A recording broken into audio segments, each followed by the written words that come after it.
Good evening and welcome to SAT TV's Channel 9 Evening News. I am Nisha Charles. And I am Marsha White. And we are your presenters for the evening. Thank you for joining us.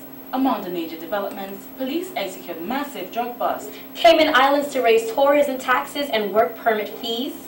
UK to give extra £5 million to rebels in Syria. And in sports, second edition of WICB camp for under 15 cricketers to start on Monday in St. Lucia. Details of these and other stories after the break. SAT Telecommunications Ltd is the official rights holder and broadcaster of the 2012 London Olympic Games. Support local, support SAT Telecommunications Ltd, the people's choice. Join hands with us. Come and sign up for your digital TV connection today. We got the sharpest, cleanest, brightest digital TV connection. No antiquated analog service, only pure digital and many new packages coming soon. With latest in sports, movies, children programming and much more. So if you have your flat screen TV and you want to see quality TV, join now. Sign up today for your digital television. Support local, support SAT Telecommunications Ltd, the people's choice. Thank you for staying with us. Now for the details of the news. It was an interesting evening for lawyers and magistrates as Justice Irvin Andre presented a public lecture on the topic, "The Leader Profession is the Watchdog of Our Constitutional Democracy," on Thursday the 9th. Dr. Andre also spoke on the question of interplay between lawyers and the preservation of democracy. He stated that the very thought of lawyers have a role to play in the preservation of democracy may appear to be oxymoronic to the public. Because after all, lawyers are primarily concerned with protecting the rights of their individuals, their clients. And oftentimes that right is at odds with the preservation of democracy. But lawyers do have a role to play, and hopefully we can shed some light on that important role. Now I must say parenthetically that lawyers have not fared too well historically in terms of the public perception. Literature has not been kind to lawyers. If you read, for example, Charles Dickens' Bleak House, Jane Austen's Persuasion, if you read Joseph Kafka's The Trial, you will see that lawyers are portrayed in very unflattering terms. He believes lawyers are portrayed as vultures, persons that prey on vulnerable folks and people that lack morals. To see whether lawyers are portrayed in another more flattering fashion, you may resort to Shakespeare, for example, but you will find no relief because it was Shakespeare's admonition in Julius Caesar to kill all the lawyers. Now, after reading that, you may say, alas, let me take refuge in the Bible. And you may refer to Luke chapter 12, verse 52. And Luke spares you no relief because it says, lawyers have taken the key to all knowledge. So, quite frankly, the prognosis is rather bleak. Dr. Andre mentioned that lawyers should have a deep thought about whether they are fulfilling their roles. He said that contrary to popular belief, lawyers are not responsible for the errors of the society, or neither are they the authors of everything in the environment. What I'm suggesting is this, that lawyers occupy a privileged position where they can maintain the integrity of the state, where they can maintain the integrity of the system. And the question we as lawyers have to ask ourselves is simple.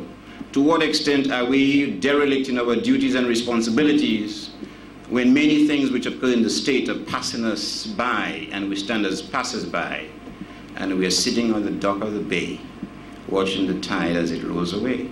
So lawyers have that responsibility. There's no question about that. According to him, the other component theme is that lawyers should play a role in the preservation of the political institutions in the communities. Let us put that third component of the duties of a lawyer in a certain type of historical perspective. Slavery was abolished in quotation in 1834. After the abolishment of slavery, some legislation was enacted. There was the Apprenticeship Act. The Apprenticeship Act, it sounds rather nice, doesn't it? That is to say, it suggests a piece of legislation which makes it possible for people to become apprentices. But in reality, the Apprenticeship Act was basically a means of preserving labor for the estate. In terms of political duties, Dr. Andre believes that lawyers have the responsibility to show how the law has impeded the democracy that we know. In the aftermath of slavery, there were what we call the vagrancy acts. Again, it sounds quite wonderful. That is to say, if there are so-called vagrants on the side of the road who are doing nothing, the law dictated and mandated that they were to be arrested and summarily imprisoned. I know you're clapping, but it wasn't intended to be that way. The Vagrancy Act was merely a piece of legislation designed to ensure a steady supply of labor for the former plantations. So you think you can dance? Consider Dominica can dance. In an attempt to get adults, youth and children of the nature Isle of Dominica engaged in an activity geared at developing them mentally, socially and physically, the idea of Dominica Can Dance was born, which will officially launch at the Anchorage Hotel on Thursday, 9th of August. Head coordinator of the Dominica Can Dance Committee, Mr. Ansel Prince, says this competition will do well in showcasing the ability of local dancers to compete at an international level. I have a dream that our country's dance industry will one day be marketed as a tourism product. A dream where dance serves its purpose in health and wellness to our population. A dream of building an internationally recognized dance school on island where the world can come to be educated in dance and in our culture. We insist and we persist that we will accomplish those goals. Acting General Manager of Lime Dominica, Mr. Clyde Edwards, pointed out that at Lime they believe strongly in the development of people in every facet of the Dominican society. He says this is made possible with their sponsorship of many activities and events, particularly in the realm of culture, education and sports. Mr. Edwards added that he is confident that Dominica Can Dance will take the art form of dancing to a whole new level. Commendations to Mr. Ansel Prince, the originator and young man with the vision to bring these ideas to our shores. He is an excellent example of our young people being innovative and taking their rightful place in directing the path and contributing to Dominica's development. We believe in our young people and see it as our responsibility to support them when trying to do positive things for themselves and other young people. Mr. Edwards also mentioned that Lime is steadfast in its efforts to support the island's youth in the undertaking to help create an early future. You may be aware of the recently announced Memorandum of Understanding with the National Youth Council of Dominica, which is already bearing fruit. This summer, 5 young persons from the Dominican State College had got an opportunity to learn and grow in the field of sales during the summer partnership with Lime. The Q95 Talent Search. The competition is another shining example of our support for young people and helping people to platform for their exploration and their singing talent. And now, not only the young, but dancers from all walks of life throughout the island will have an opportunity for self-expression through dance by participating in the Dominica Can Dance competition. Minister of Tourism, Honorable Ian Douglas, who said he's pleased with this dance project, added that although it may be a small one at this point, it does have a lot of potential to blossom into a huge event once we can think beyond the horizon. And Dominica, to my mind, and Dominicans, we must start thinking and dreaming big. We must start thinking global. We must start thinking beyond our 298, 300 square miles. Because although our geographical locations limit us to those square miles, our ideas can cause us to conquer the world. And that is really what we should be about. That is really what we should be thinking about. And that's why I made it a point of duty to be here tonight. Because I like mustard seed ideas. Mustard seed ideas that can mushroom and that can blossom into something that can hit the world by storm. Mr. Douglas added that the government of Dominica will support the Dominica Can Dance project, which is an innovative idea which came from a young man. Too many times when we think of young people as us, we think of young people in negatives. We think of young people involved in delinquent behavior. We think of drugs, of violence, of illicit behavior. But there are more young people in our country involving themselves in positive ventures, in positive activities, than those who are involved in off-the-beaten-track activity. But media may choose to highlight those who are involved in other activities that can make the newspaper or the talk show sell, and they downplay the positive things that are happening in our community. So I welcome this adventure, I support this adventure, and we want to help you all to develop and to grow. The Tourism Minister congratulated Mr. Ansel Prince for coming up with the idea and urged him to keep doing positive things to break the negative stigma that surrounds young people. Mr. Douglas also urged the dancers and organizers of the event to follow and believe in their dreams. The first competition will take place at the Crazy Coconuts on Saturday, August 23rd, which will feature dances in categories such as reggae, hip-hop, and salsa, among others. The police have confirmed that 11,744 cannabis trees have been uprooted and destroyed when members of the drug squad conducted an operation in the Heights of Cajon on August 9th. One man is being sought in connection with the operation. 100,000 grams of cocaine were seized during a joint operation between the Coast Guard, Customs, and members of the drug squad that same day about 10:30 p.m. when personnel of the Marine Unit intercepted one open keelboat named Just in Time, powered by two 200 HP engines several nautical miles west of Roselle. 2 individuals were arrested on suspicion for possession of the drug, are in police custody assisting in the investigations. The handing over of books and checks for the 2012 scholarship holders by the Cooperative Scholarship League officially took place on Friday the 10th. To date, the League was awarded 26 scholarships based on merit and will continue to play a strong emphasis on the area of education. President of the League, Mr. Cletus Joseph, says he's pleased that the credit union was able to assist them. As Ms. Nation indicated, the movement on a whole has contributed significantly towards the education of young persons for the past 20 how many years in the form of scholarships to various students. I must say some of the students have made the League and the movement proud by excelling at their educational endeavors. And let me upfront beseech you, the young persons, to go out there and try your best to endeavor. You know, it's going to be tough at times, and you may feel like giving up, but that is the time your true personality has to come out in the midst of the challenge when you feel I cannot do that assignment. One of the scholarship holders, Ms. Jade Laurent, said receiving this scholarship is an amazing honor. I am saying a big thank you to the Dominica Cooperative Societies League today. Thank you very much. Although I did well on the national assessment exams, I never thought I would receive this scholarship. I want to promise to work even harder and make this scholarship a true success. I also want to take the opportunity to thank my mom and dad for always being there and encouraging me to aim at excellence and good success, and everyone else in my life who made this moment possible for me. And in all things, I just want to give God thanks and glory. Thank you again. The other scholarship holder, Mr. Lester Lewis, had this to say.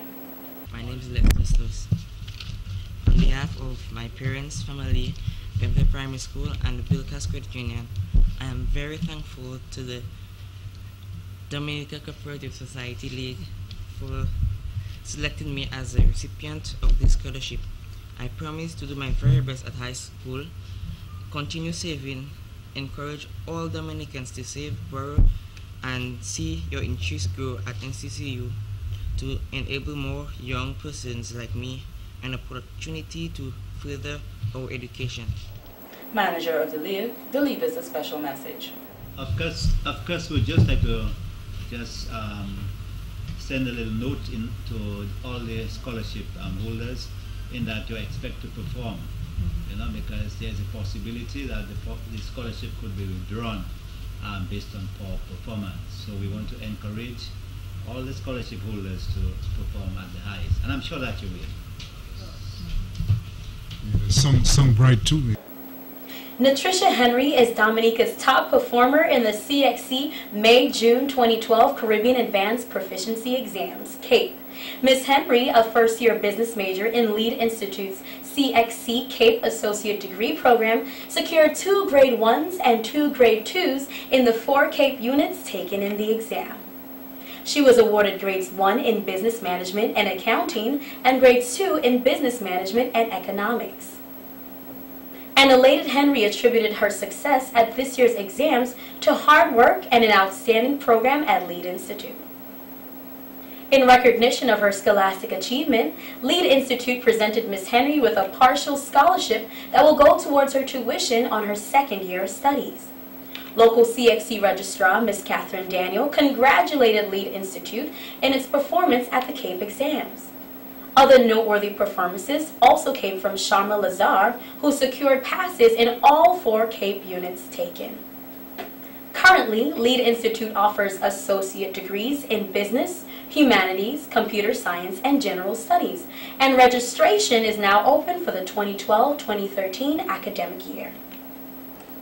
Ever wanted to experience a Black Friday shopping extravaganza? Well, the Nature Island is in preparation of supporting commerce through the launch of their Shop Dominica campaign slated for the end of August. The Dominica Association of Industry and Commerce, in partnership with the Dominica Hotel and Tourism Association and Discover Dominica Authority, is planning a weekend of shopping on August 24th, 25th, and 26th, full of discounts and savings. Vice President of the DHTA, Nakima Roye, explains more on the Shop Dominica incentive. So this campaign is across the board. Everybody and anybody involved in commerce can get involved and participate in this. So what is the Shop Dominica campaign? It is an opportunity for any individual, a business, a person who offers a commerce, a service, to offer a discount, and not just any little discount. We're talking about substantial discounts, right? Yes, Ophelia, substantial discounts to interest persons to get out of your home and come and shop. We understand the economy is tight. You know, we understand disposable income is tight, but with this kind of discounts across the board, we're hoping persons will actually come out and participate. The Experience Day promotions is the main theme that allows departments and retail stores, supermarkets, restaurants, and hotels to offer huge discounts in an attempt to boost the economy, increase tourism, and encourage returns visitors. Acting General Manager of Lime, Clyde Edwards, is enthused with Lime's participation and encouraging other businesses to get involved. This is patterned after the Black Friday event that we all look at on TV. We all log in and look at the prices, even though we are not there to shop, but we always love to see the massive discounts that are given. So here's an opportunity for the Dominican public, right, to experience Black Friday type event right here in this country. At Lime, we are putting together a range of offers that will delight our customers, right? We don't have all the specifics, or we're not prepared to issue all the specifics now, but we do intend to utilize a number of our programs, and we'll be advertising our offering to the public. So what we want people to do is get out your pocketbooks, save your money for that weekend. Shoppers will have the opportunity to experience the discounts and specials offered by Jay's, Witchers, Save-A-Lot, Astafans, Lime, Digicel, Marpin, to name a few. Johnny Ingle, Acting Country Manager of Digicel, challenges businesses to make Roseau the place to shop. It is up to you to make Dominica successful. Come on board, be part of this. Jay's is a perfect example of starting small, surviving, and growing large. Digicel will support this event year to year to year to make it as successful as Jay's has been in the last 30 years. So get on board, guys. This is not about standing on ceremony. It's not about jockeying for position. It's about showing and putting your money where your mouth is that you want Dominica to be successful. I challenge everyone operating a business right here and right now in Dominica to get on board with this. Make discounts, make Dominica, make Roseau the place to come to shop. Digicel will support this 100%. We've already contacted our other markets, namely Dominique Martinique and Guadeloupe, where our networks are fully behind this already. Let's get people in, let's get them buying, but more importantly, give them a reason to be here and buy. Shop Dominica! What was supposed to have been an exciting trip to Dominica to visit an old-time friend turned into a disaster on the night of Thursday, August 9th, 2012, as one foreigner recalls. My name is Michael Musa Gilbert from Grenada. First time here in Dominica. A country that I had always, wished to visit. And now the opportunity has showed up itself. And I've thus far enjoyed every moment of it, except for an incident which took place last night. Mr. Gilbert says he went to visit the Crazy Coconuts on the night of Thursday, August 9th, since he heard it was a great place to socialize. While there, I realized that there were many games and other activities at the same time. And I also entertained myself with the machines there, the tic-tac-toe machines. And during the process of time, I had a couple drinks, but alcohol doesn't go well with me. I remember having about 3 rounds of beers and a glass of white wine. But instantly I started feeling indifferent, and I knew that I had reached my limitations. The Grenadian national said that he left the venue around 11 p.m. and hopped on a bus to drop into Roseau, back to the guest house where he currently resides during his stay here.